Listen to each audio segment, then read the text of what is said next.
నేను అస్సలు మాట్లాడను. నీకు నచ్చింది చేసుకో.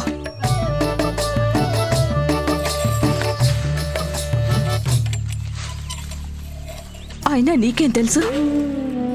ఎవరికి చెప్పకుండా ఇంట్లోంచి వెళ్ళిపోతే నాకు ఎంత కోపం వస్తుందో అర్థం చేసుకోరాము. నా బాధ ఏమిటో. నీకేమైనా అయితే ఎలా? కన్న కొడుకు అనుకున్నాను.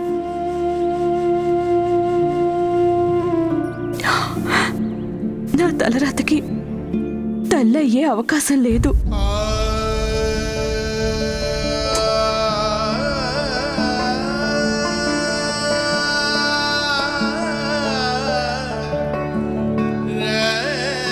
యశోదా,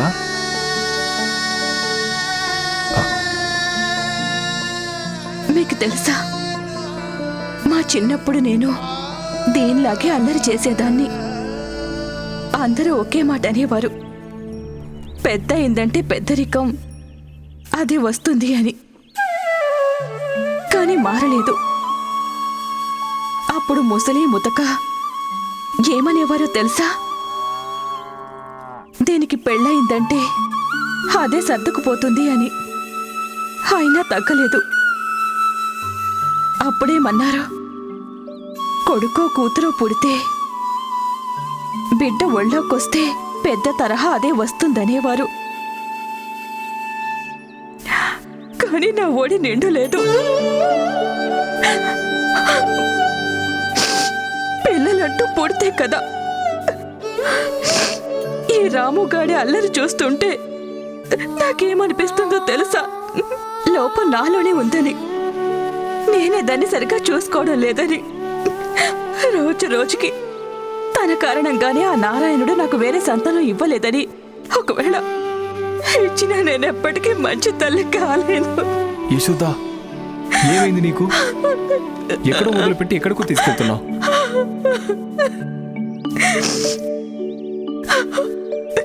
మనకి తప్పకుండా సంతానం కలుగుతుంది. ఇంకా అమ్మలుగా అమ్మవు అనిపించుకుంటావు నువ్వు. అదిగో నారాయణుడు సరైన సమయం కోసం ఎదురు చూస్తున్నారు. ఆయన నా మాట వినడం లేదు. మీరే చెప్పండి ఆయనకి. నేను ఇంకా ఎదురు చూడలేనండి.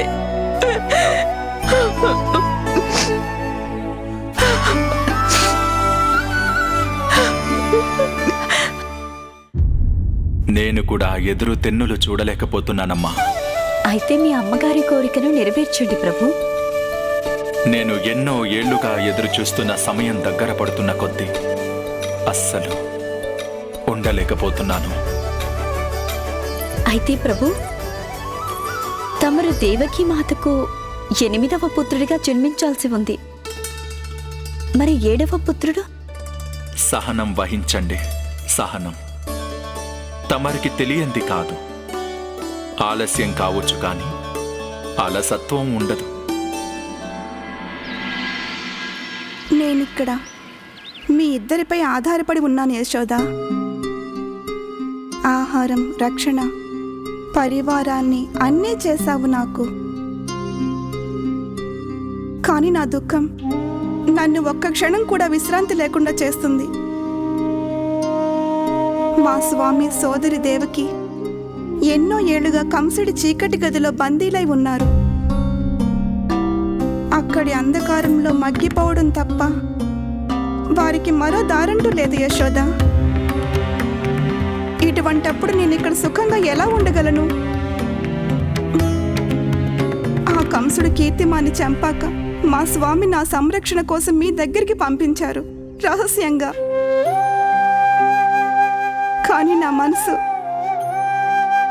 మనసు మాత్రం అక్కడే ఉండిపోయింది యశోద. నేను కూడా వారితో అక్కడే కారాగారంలో ఉంటే ఎంతో బాగుండేదనిపిస్తుంది. మా స్వామిని, దేవకిని దగ్గరుండి చూసుకునే దానిని. తన సంతానం 6 మృత్యుముఖంలోకి వెళ్ళడాన్ని చూశారు వారు. నాకిప్పుడు ఆ తల్లి గర్భాన్ని ఊహించుకుంటేనే భయం కలుగుతుంది. దేవకి తన 7వ పుత్రుడిని గర్భంలో ధరించే సమయం ఆసన్నమైంది. భయం భవిష్యత్తుని మార్చలేదు. హత్యలు జరుగుతూనే ఉన్నాయి. కాలం గడుస్తున్న కొద్దీ 7వ పుత్రుడు దేవకీ గర్భంలో ప్రవేశించడం జరిగింది. ఇక తన భవిష్యత్తు కూడా అంతేనా స్వామి? తను కూడా తన అన్నలాగే ఈ కారాగారంలో గోడలు, ప్రతి ఒక్క బండరాయి, కిటికీలు మాత్రమే కాదు, చివరికి ఇక్కడ గాలి కూడా ఆ కంసుడి బందీలే. తనకి ఈ పాటికి వర్తమానం అంది ఉంటుంది. ఆ నిర్దాక్షిణ క్రూరుడు నిరీక్షిస్తూ ఉండుంటాడు. నువ్వు శిశువుని ప్రసవించడం కోసం తన కరవాలాన్ని పదును పెడుతుంటాడు. దానికి మన బిడ్డతో స్నానం చేయిస్తాడు దేవకి.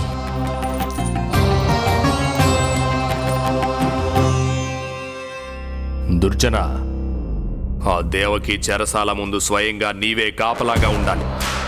ప్రతి క్షణం అప్రమత్తంగా ఉండాలి. ఎప్పుడైతే శిశువు తొలి రోదన వినిపించగానే నాకు వర్తమానం అందజేయాలి. అలాగే మహారాజా, సెలవిప్పించండి.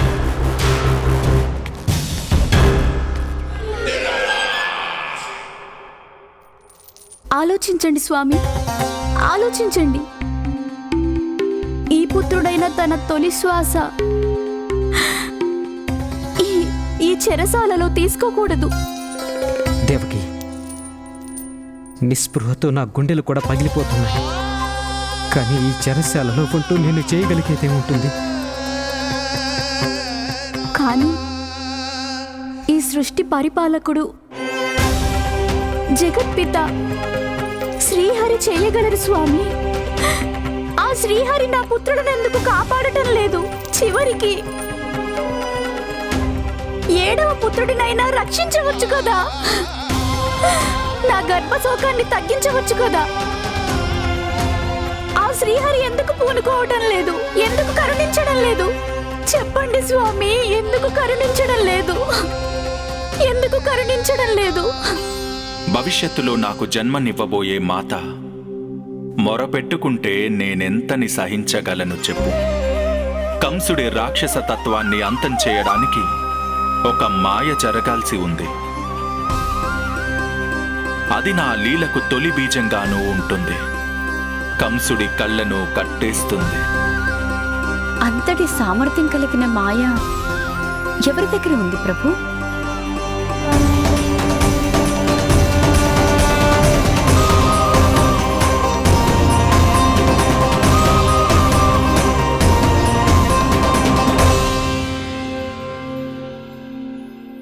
ఓం నమో ఆకర్షిణి జ్వాలామాలిని. ఓం నమో భగవతి క్లేశనాశిని.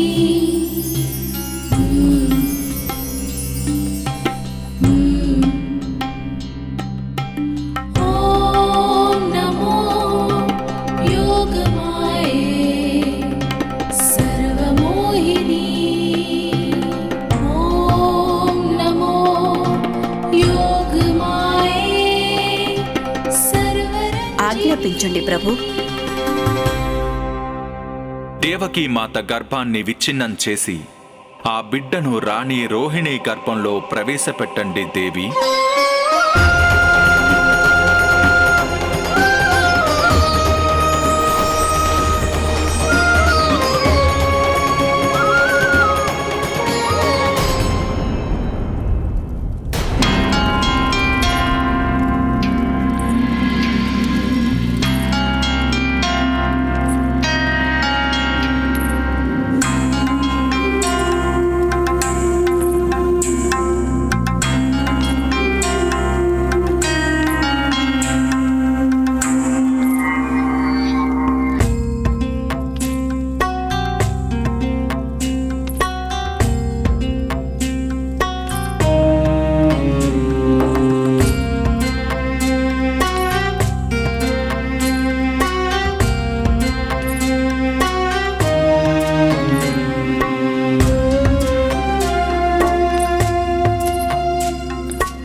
యోగమాయ తన కర్తవ్యాన్ని నెరవేర్చారు.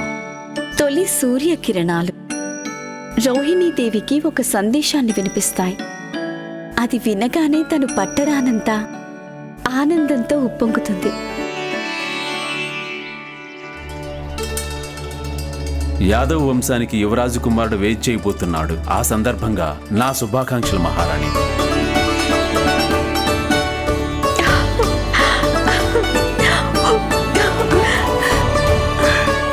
యశోద, నేను తల్లిని కాబోతున్నాను యశోద. ఇది విన్నావా? నేను అమ్మని కాబోతున్నాను యశోద. అమ్మని కాబోతున్నాను యశోద. అయ్యో జాగ్రత్త అక్క, పడిపోతారు. అభినందనలు అక్క, అభినందనలు, వేల వేల అభినందనలు మీకు.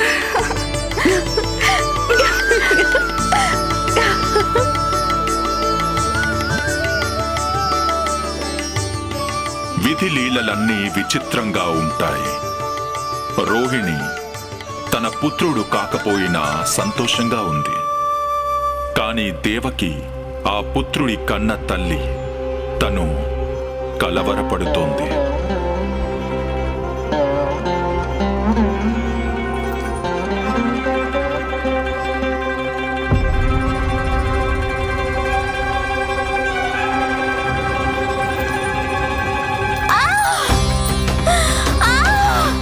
ఏమైంది దేవకి? నీకేం కాలేదుగా? స్వామి, స్వామి నా పుత్రుడు, స్వామి మన పుత్రుడు, మన పుత్రుడు వెళ్ళిపోయాడు స్వామి, మన పుత్రుడు, మన పుత్రుడు వెళ్ళిపోయాడు. ధైర్యం కోల్పోవద్దు, శాంతించు. అంతా విష్ణుమాయ అయి ఉంటుంది. కానీ నేను వారిని కోరుకున్నది ఇది కాదు స్వామి. మన పుత్రుడిగా జన్మించడం అంటే అర్థం ఇది కాదు స్వామి. ఆ శ్రీహరి ఎందుకింత పని చేశారు స్వామి? ఎందుకింత పని చేశారు? ఎందుకు ఇలా చేశారు?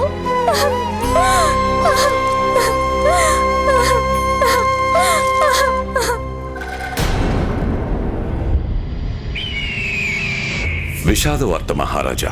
రాకుమారి దేవకికి గర్భపాతం జరిగింది. బతికిపోయిందా దేవకి? ఒకవేళ నా చేతుల్లో ఆ శిశువు మరణిస్తే తను మరింత బాధపడేది. ఆనందంలో కాలం రెక్కలు కట్టుకుని ఎగురుతోంది. చూస్తూ ఉండగానే రోహిణి ప్రసవ సమయం ఆసన్నమైంది. తను ఒక అందమైన ఆరోగ్యవంతమైన బాలుడికి జన్మనిచ్చింది.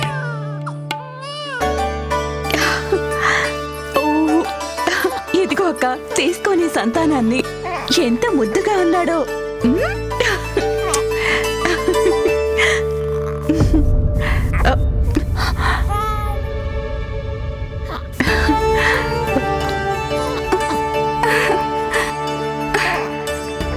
నా పుత్రుడు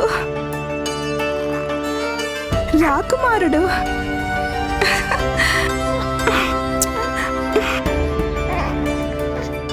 సరే అక్క, నేను వెళ్ళి వారికి విషయం చెప్పొస్తాను. అప్పుడు ఆయన వెళ్ళి అన్నయ్య గారికి విషయం తెలియజేస్తారు. రాకుమారా, ఎవరు నువ్వు? గోకులానికి రాకుమారుడు. గోకులం రాకుమారుడు మా అబ్బాయే. గోకులానికి రాకుమారుడు. గోకులం రాకుమారుడు మా అబ్బాయే. ఎంత బలమో తెలుసా? చెప్పలేనంత.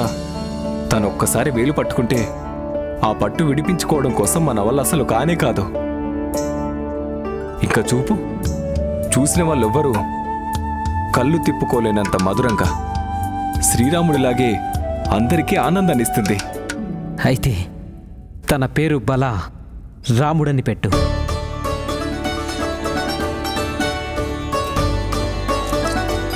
దేవకి, అభినందనలు.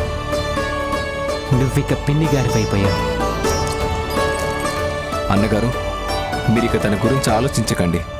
బలరాముడి ఆలన పాలన నేను చూసుకుంటాను. తనకి ఎందులోనూ తక్కువ కానివ్వను.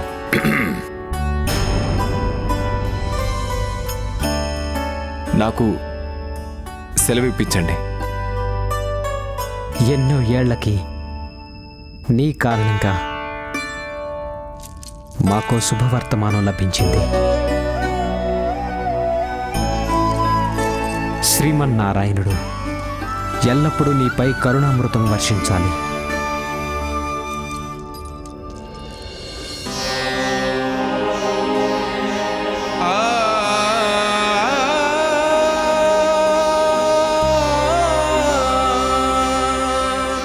మా అందరి తరపున అభినందనలు అందుకోండి స్వామి.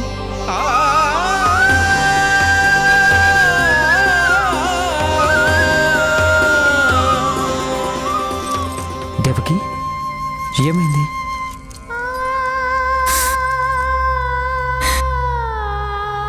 ఏమీ లేదు స్వామి. శ్రీహరి సంతానాన్ని ఇస్తున్నప్పటికీ నేను మాత్రం పొందలేకపోతున్నాను. నారాయణుడు మీకు పుత్ర సౌభాగ్యం ఇచ్చాడు, కానీ నేను దేవకి,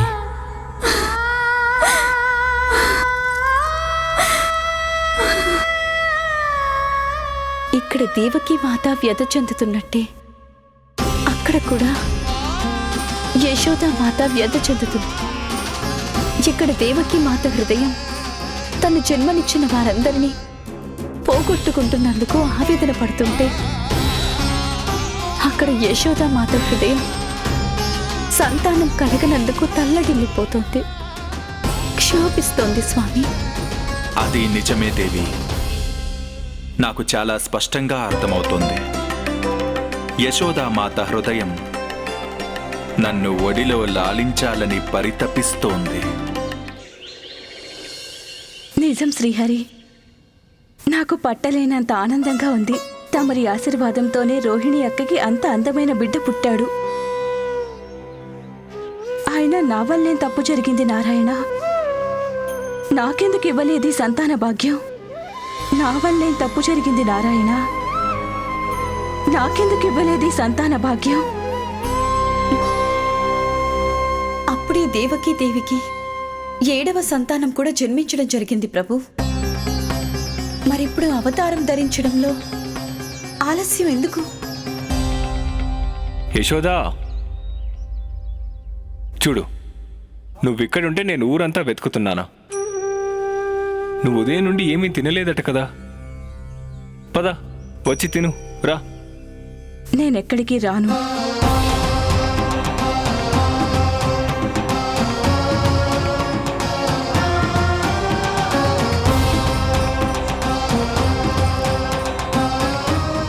ఏమైంది యశోదా? హరిని వదిలిపెట్టను నేను. నా ప్రశ్నలకు సమాధానం ఇచ్చేంత వరకు నేనెక్కడికి రాను, పచ్చి నీళ్లు కూడా ముట్టను. ఏమిటా ప్రశ్న? ఏం సమాధానం? గోకులంలో ప్రతి ఒక్క స్త్రీకి మమతానురాగాలిచ్చారు గాని, ఓ నారాయణ, నా వల్ల జరిగిన తప్పేమిటో చెప్పండి. నాకు సంతాన సౌభాగ్యాన్ని ఎందుకు ప్రసాదించలేదు?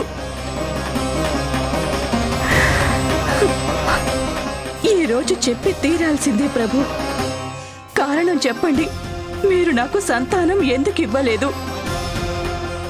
మీకు తెలుసు కదా, భక్తులే లేకపోతే భగవంతుడికి ప్రాధాన్యత లేనట్లే.